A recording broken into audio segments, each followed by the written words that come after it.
Hi, my name is Kristin Anderson. My pronouns are she, her, hers, and I'm here to talk about our February Friday reads and do the roundup video for you for the month. We have featured 4 books this month, and the first one was Gravity is the Thing by Jaclyn Moriarty. That one it is a quirky book set in Australia that deals with found family and figuring out how to fit into the world, and I really loved it. And I think that if you've read it and loved it too, that Eleanor Oliphant is completely fine. If you haven't found that one yet, would be something that you might also enjoy, and that's by Gail, Honeyman. This was one of the first months where I hadn't necessarily read every book that we recommended, and obviously librarians can't read 100% of the books that we talk about. So this is intentional, but I also wanted to kind of allow that my discussion of Ellie and the Harpmaker is going to be based on things that I've read about the book rather than my direct experiences with the book. And what I know about Ellie and the Harpmaker is that people I trust and respect really enjoyed it, and the words that have been used to describe it are heartwarming and gentle and sweet. And it's about a woman who, out for a walk, runs into a man making harps in his barn. And the other thing that has been written about this is that while it's never stated overtly in the text, that the Harpmaker is, his character reads as if he's probably either on the autism spectrum or in some other way neuroatypical. And that made me think about a book I've read recently called Pretty as a Picture by Elizabeth Little. Just nothing like Ellie and the Harpmaker. None of those like sweet, heartwarming words apply to it, but it does feature a non-neurotypical protagonist. And it's a thriller, and it's got all kinds of movie trivia in it, but it's also got just a really kind of whole entire character for whom her neuroatypicality is not presented as a quirky character trait, but is just part of who she is as a whole human being, and I really enjoyed experiencing that book. The third book we recommended was Swallows by Lisa Lutz. It's another one I hadn't read yet, but I recognized the author's name, and I have read another book by that author called The Passenger, which is a thriller. And so what I did real quick before filming this video was I checked that book out on audio and started listening to it. And it's very fun. It's not your typical heartwarming teacher character. It's set at a boarding school, and she is kind of pragmatic and just trying to do her job.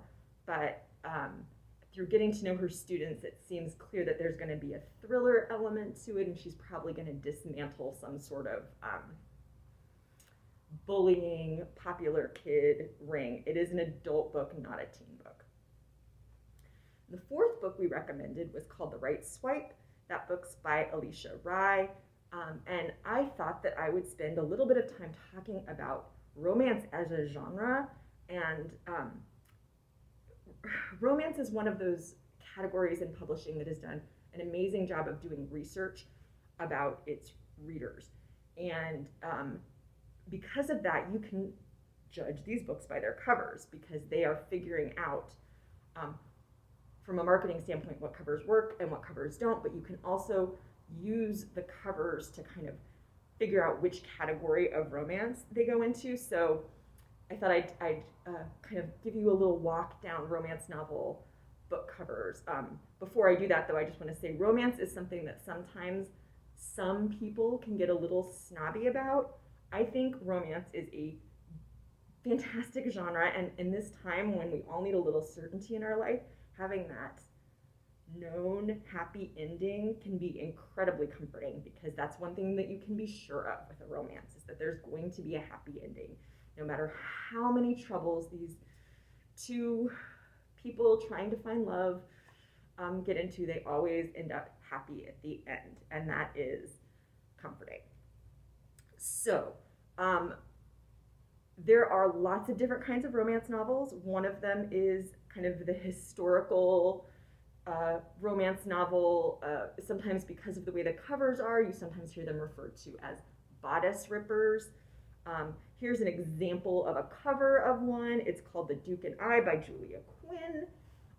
If they put up the movie tie-in cover, you will also be able to recognize that this is the book on which Bridgerton is based. And while I've read this book and it's not my favorite in romance, I do like historical romance.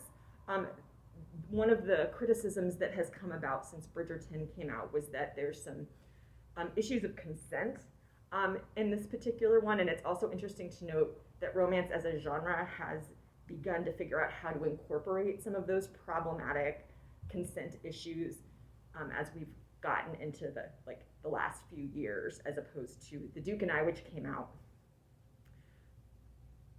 over a decade ago. And then there's also The Bonnet Ripper, which is Amish romance. And we'll throw up an example of this cover here, which is Love in Unlikely Places.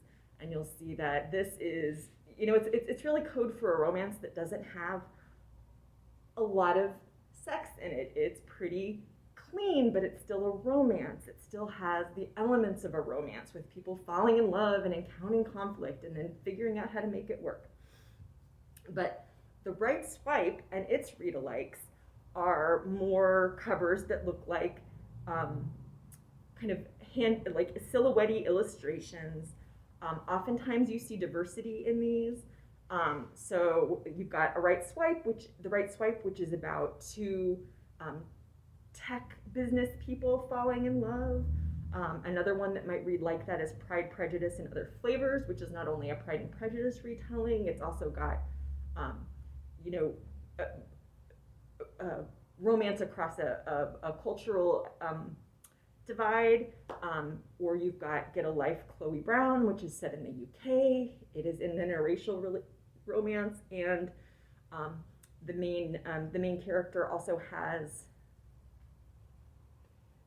some sort of health condition that I'm not remembering right now.